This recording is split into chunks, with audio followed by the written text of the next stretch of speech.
অনুপ্রবেশ আটকাতে এবং অনুপ্রবেশকারীদের হটাতে অল আউট অ্যাকশনে নেমেছে নতুন সরকার। রাজ্যে অনুপ্রবেশ ইস্যুতে রাজনৈতিক চাপানোতর যখন তুঙ্গে, বাংলাদেশি অনুপ্রবেশকারীদের বিরুদ্ধে এবার কার্যত জিরো টলারেন্স নীতি নেওয়ার বার্তা দিলেন মুখ্যমন্ত্রী শুভেন্দু অধিকারী।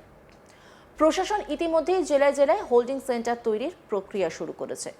বেআইনিভাবে এদেশে থাকা বাংলাদেশিদের চিহ্নিত করে ফেরত পাঠানোর কাজেও গতি আনা হয়েছে। এই আবহেই মুখ্যমন্ত্রীর করা হুঁশিয়ারি, জলদি জলদি ভাগো, না হলে এই সরকার যা করার করবে। আর তারপরে ভয়, বাংলাদেশি অনুপ্রবেশকারীরা পই পই করে পশ্চিমবঙ্গ থেকে বাংলাদেশ পালাতে সীমান্তে ভিড় করছে। মঙ্গলবার সকাল থেকেই হাকিমপুর সীমান্তের চেকপোস্টে বাংলাদেশিদের জমায়েত দেখা যায়। এদিনও সকাল থেকে হাকিমপুর সীমান্ত সংলগ্ন এলাকাগুলোতে অবৈধ বাংলাদেশি অনুপ্রবেশকারীদের আনাগোনা শুরু হয়েছে। রাজ্যে হোল্ডিং সেন্টার তৈরির সরকারি নির্দেশিকা জারি হতেই সীমান্ত পেরিয়ে বাংলাদেশে ফেরার হিড়িক অনুপ্রবেশকারীদের। সেই দৃশ্যই ধরা পড়েছে উত্তর চব্বিশ পরগনার বসিরহাট মহকুমার স্বরূপনগর থানায় বিথারি হাকিমপুর গ্রাম পঞ্চায়েতের হাকিমপুরের চেকপোস্টের ঘটনা। স্থানীয় সূত্রে জানা গেছে, শতাধিক মহিলা পুরুষ অনুপ্রবেশকারী বাংলাদেশি রাজ্যে বিভিন্ন প্রান্তে অবৈধভাবে বসবাস করত।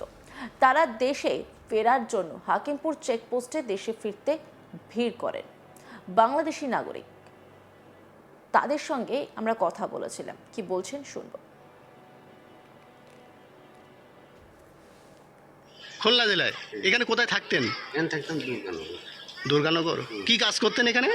ওই রঙের কাজ করতাম, ওই জঙ্গল সরকারের কাজ করতাম।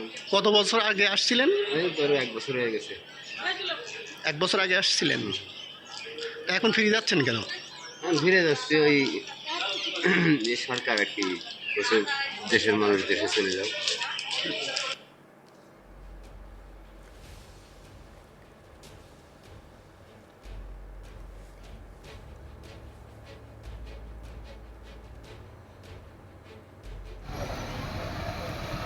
আমার বাড়ি এখানে বর্ডারে সাতক্ষীরা জেলা।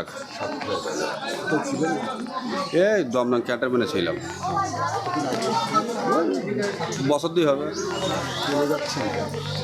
এরপরে প্রশাসন রাখবে না, তা কী করবো বলেন। আর এদের সরকার যদি না রাখে, আমরা গরিব মানুষ পেটে দিয়ে আসছিলাম, এখন সরকার যদি না রাখে তাহলে আমরা তো থাকতে পারি না, এই জন্য চলে যাচ্ছি।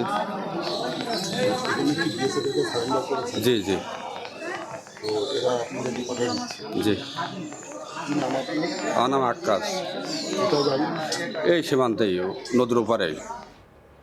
কিছুদিন আগে মুখ্যমন্ত্রী শুভেন্দু অধিকারী বলেছিলেন, অবৈধভাবে বাংলাদেশি বসবাসকারীদের চিহ্নিত করে পুলিশের হাতে তুলে দিতে হবে, বিএসএফ তারপর তাদেরকে দেশে ফেরাবে। তার আগে সীমান্তে ভিড় জমিয়েছে শতাধিক বাংলাদেশি। এই ঘটনায় বাংলাদেশি নাগরিকরা কি বলছেন শুনুন।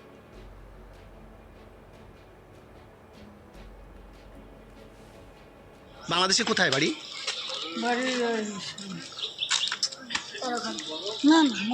মোল্লাডাঙ্গা। এদিকে কোথায় থাকতেন? কি কাজ করতে? বাসন মাজা কাজ করি। বাসন মাজা কাজ করতেন। আর কতদিন আগে আসছিলেন? 2-3 মাস। 2-3 মাস আগে? হ্যাঁ, ওরকম 1-1.5 বছর হয়েছে। বাসন মাজা যাত্রা। কোন বর্ডার দিয়ে আসছিলেন? ওটা মনে নেই। হ্যাঁ, কি নাম কি আপনার? দিদি দিদি। না, এখন এখানে আসছেন কি উদ্দেশ্যে? কি এখন আমাদের থাকতে দিচ্ছে না, আমরা চলে এসেছি। আচ্ছা, কি বাংলাদেশে চলে যাবেন? বিএসএফ এর কাছে স্যালেন্ডার করতে আসছেন থাকতে? কি কাজ করতো ওখানে? লেবার। কি কত বছর আগে গিয়েছিলে? 5-6 বছর আগে। কোনো কাগজপত্র আছে? নেই না? এখন কি বাংলাদেশে ফিরে যাবে? তো এইখানে হঠাৎ করে আসলে কি কি কি পরিকল্পনা কি? সরকার যখন ঘোষণা দিচ্ছে ওই জন্য এসছে এখানে, এখন রিটার্ন যাচ্ছে লোকজন। আচ্ছা, ওই জন্য এখানে এসছে। এখন কোথায় বাড়ি? কোথায় বাংলাদেশে? বাংলাদেশে কোথায় বাড়ি? বাড়ি যাচ্ছে তোমার 13 খাদা। মঙ্গলবার কল্যাণীতে প্রশাসনিক বৈঠকে যোগ দেন মুখ্যমন্ত্রী শুভেন্দু অধিকারী। বৈঠক শেষে সাংবাদিকদের মুখোমুখি হয়ে তিনি ফের জোরালোভাবে তুলে ধরেন সরকারের ডিটেক্ট ডিলিট ডিপোর্ট নীতি। তার বক্তব্য, বহুদিন ধরেই এই আইন থাকলেও রাজনৈতিক স্বার্থে তা কার্যকর করা হয়নি। এবার দেশের এবং রাজ্যের স্বার্থে সেই আইন কঠোরভাবে প্রয়োগ করা হবে। শুভেন্দু অধিকারী স্পষ্ট ভাষায় বলেন, বাংলাদেশি অনুপ্রবেশকারীদের ধরার পর কোর্টে পাঠানোর কোনো প্রয়োজন নেই। পুলিশ সরাসরি বিএসএফ এর হাতে তুলে দেবে। বিএসএফ ভারত সরকার ও বাংলাদেশ সরকারের মধ্যে থাকা চুক্তি অনুযায়ী তাদের বাংলাদেশি হিসেবে চিহ্নিত করে ফেরত পাঠাবে। তার দাবি, বেআইনি অনুপ্রবেশকারীদের বছরের পর বছর জেলে রেখে সাধারণ মানুষের করের টাকায় খাওয়ানো কোনোভাবেই গ্রহণযোগ্য নয়। মুখ্যমন্ত্রী আরও বলেন, আমাদের জেলে 3 মাস 6 মাস বা 2 বছর রেখে চাল ডাল তেল মাছ ডিম কাপড় ওষুধ কেন দিতে হবে? এতে ভারতীয়দেরই ক্ষতি হচ্ছে, রাজ্যেরও ক্ষতি হচ্ছে। তার বক্তব্যে স্পষ্ট, অনুপ্রবেশ ইস্যুকে শুধুমাত্র প্রশাসনিক নয়, অর্থনৈতিক বোঝার প্রশ্ন হিসেবেও তুলে ধরতে চাইছে সরকার। কি বলেছিলেন শুভেন্দু অধিকারী, শুনবো। আমি হাকিমপুর সম্পর্কে জানি না, আমি মিডিয়াতে দেখছিলাম, কিন্তু এটা নতুন কিছু নয়, প্রেজেন্ট অ্যাক্টই রয়েছে। এবং আমরা বলে দিয়েছি যে বাংলাদেশের অবৈধ অনুপ্রবেশকারী তাদেরকে কোর্টে পাঠানোর কোনো দরকার নেই, আইনে নেই। সরাসরি পুলিশ নেবে এবং বিএসএফের হাতে হ্যান্ডওভার করবে। বিএসএফের যা ভারত সরকার বাংলাদেশ সরকারের সঙ্গে আছে এগ্রিমেন্ট, তাতে বাংলাদেশি প্রুফ করে হ্যান্ডওভার করে দেবে। আমাদের জেলে 3 মাস 6 মাস 2 বছর রেখে আপনার চাল, আপনার ডাল, আপনার তেল, আপনার মাছ, আপনার ডিম, আপনার কাপড়, আপনার মেডিসিন ওদেরকে দেব কেন? এটা তো ভারতীয়দেরই ক্ষতি হচ্ছে, আমাদের রাজ্যেরই ক্ষতি হচ্ছে। সেই জন্য আইনটা এতদিন ছিল ভোট ব্যাংকের স্বার্থে কেউ বা কারা ব্যবহার করেনি। আমরা ভোট ব্যাংকের বাইরে গিয়ে দেশের স্বার্থে, রাজ্যের স্বার্থে এই আইন কার্যকর করছি। রাজ্যে অনুপ্রবেশ রুখতে দিন কয়েক আগেই মুখ্যমন্ত্রী শুভেন্দু অধিকারী স্পষ্ট ভাষায় জানিয়েছিলেন, অবৈধ অনুপ্রবেশকারীদের বিরুদ্ধে এবার কঠোর পদক্ষেপ নেওয়া হবে। ভারত সরকারের পক্ষ থেকে 14 তারিখে একটি গুরুত্বপূর্ণ নির্দেশিকা পাঠানো হয়েছিল। সেই নির্দেশিকায় বলা হয়, অবৈধ বাংলাদেশি অনুপ্রবেশকারীদের সরাসরি বিএসএফ এর হাতে তুলে দেওয়া আইনি প্রক্রিয়া চালু করতে হবে। সব মিলিয়ে রাজ্যের নতুন সরকারের স্পষ্ট বার্তা, সীমান্ত নিরাপত্তা এবং অনুপ্রবেশ রোধে এবার কড়া প্রশাসনিক পদক্ষেপ নেওয়া হবে। সরকারের নতুন স্লোগান, ডিটেক্ট, ডিলিট আর এবার ডিপোর্ট। কি বলেছিলেন শুভেন্দু অধিকারী, শুনবো।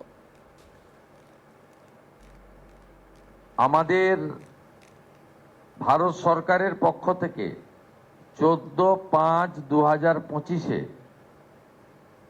যারা অবৈধ বাংলাদেশি অনুপ্রবেশকারী তাদেরকে সরাসরি বিএসএফ এর হাতে হ্যান্ডওভার করার জন্য একটি নির্দেশিকা এবং তার সঙ্গে একটি আপনার অবৈধ অনুপ্রবেশকারীদেরকে হ্যান্ডওভারের আইন ভারত সরকারের পক্ষে under secretary government of India Pratap Singh Rawat পাঠিয়েছিলেন।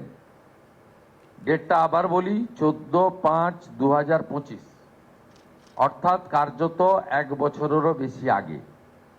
পশ্চিমবঙ্গের আগের সরকার তারা একদিকে শরণার্থীদের সিএএ দেওয়ার ক্ষেত্রে বিরোধিতা করেছে, অন্যদিকে এই গুরুত্বপূর্ণ সুযোগ বা আইন ভারত সরকার যেটা দিয়েছিলেন তাকে কাজে লাগেননি। অন্যান্য খবরে আপডেটের জন্য অবশ্যই নজর রাখুন আজ তাক বাংলার ইউটিউব স্ট্রিমিংয়ে। লাইক, কমেন্ট, শেয়ার এবং সাবস্ক্রাইব করতে ভুলবেন না।